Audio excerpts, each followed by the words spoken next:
Welcome to ಹಳ್ಳಿ power ರೀಲೋಡೆಡ್. ಅಲ್ಲ ಏನ್ ತಕ್ಷಣ ಆಲ್ರೆಡಿ ಜನಗಳ ಜೊತೆ ಬೆರೆಯೋದೇನು, ಚಪ್ಪಳೆ ಕಿಕ್ಕಿಸ್ಕೊಳ್ಳೋದೇನು, ಹಾಯ್ ಹೇಳೋದೇನು, ಮುತ್ತುಗಳ ಸುರಿಮಳೆ ಕೊಡೋದೇನು, ಎಲ್ಲಿ ಕೊಡ್ರಲ್ಲ ಒಂಚೂರು ನಮ್ಮ ಹಾಯ್ ಹೇಳೋ ನಮಗೆ. ನಮ್ಮ ಹಳ್ಳಿ ಮಂದಿ ಇವೆಲ್ಲ ಚೆನ್ನಾಗಿ ತಗೋತಾರ್ರಿ. ಅಲ್ಲ ಅಷ್ಟು ಜನ ಕೊಟ್ಟಿದ್ರಿ ಪಾಪ, ಇವರಿಬ್ರು ಏನ್ ಮಾಡಾರ? ನಿಮ್ಮ ಅಣ್ಣ ತಮ್ಮಂದ್ರಿಗೆ ಕೊಡ್ಬೇಕು ತಾನೆ ಮುತ್ತು. ಪಾಪಲ್ ಗರ್ಲ್ಸ್ ನಿನ್ನೆಯಿಂದ ಕೇಳ್ತಾ ಇದ್ರಿ ಎಲ್ಲಿಗೆ ಹೋಗ್ಬೇಕು, ಯಾವ ಹಳ್ಳಿ. ನಿಮ್ಗೆ ಆಕ್ಚುಲಿ ಒಗಟುಗಳನ್ನ ಕೊಡ್ತಾ ಇದ್ವಿ, ಅದನ್ನ ಬಿಡಿಸ್ಕೊಂಡು ಈಗ ನೀವೆಲ್ಲ ಎಲ್ಲಿದ್ರಿ ಗೊತ್ತಾ? ಜೋರಾಗಿ ಹೇಳ್ಬೇಕು.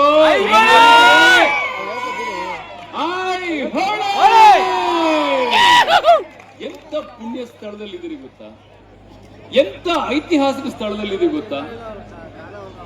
6ನೇ ಶತಮಾನದಲ್ಲಿ ಹುಟ್ಟಿರ್ತಕ್ಕಂಥ ಊರು.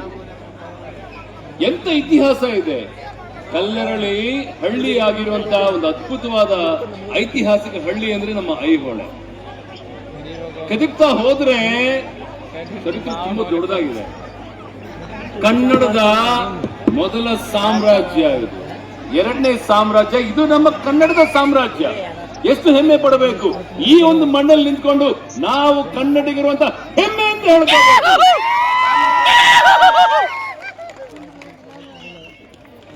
ನೀವು ಐಹೊಳೆ ಬಗ್ಗೆ ಬರೀ ನಿಮ್ಮ ಪುಸ್ತಕದಲ್ಲಿ ಓದಿರ್ತೀರಾ, ಆದ್ರೆ ಖುದ್ದಾಗಿ ಇಳಿದ್ರೆ ಮಾತ್ರ ಇದರ ಆಳ ಏನು ಅಂತ ಗೊತ್ತಾಗತ್ತೆ.